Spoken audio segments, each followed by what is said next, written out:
ଏଇଟା ହେଉଛି ସଣ୍ଡେ ଦିନ ଆମ ପିଉସୀଙ୍କର ମ୍ୟାରେଜ୍ ଥିଲା ତ ମୁଁ ବାହାରିଥିଲି।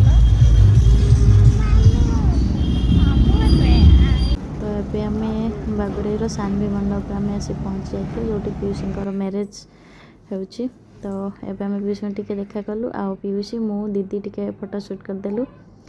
ତାପରେ ଆମର ନୀଲୁ ଝିଅ ଆଉ ଦିଦି ମୁଁ ମୋ କ୍ୟୁଟି ଭାଣିଜୀ ସବୁ ମିଶିକି ଟିକେ ଫଟୋ ସୁଟ୍ କରିଦେଲୁ।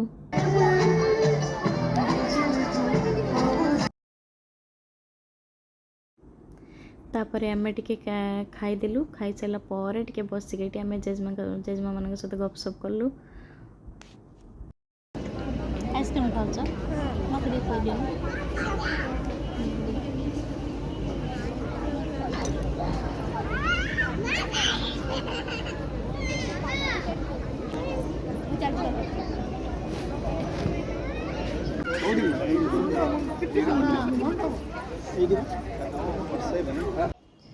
पूरा खुशी रे दौड़ी दौड़ी आसला सब पलैले तो मुझे नेलिनी। ठीक अच्छे बाय कर दियो बाय।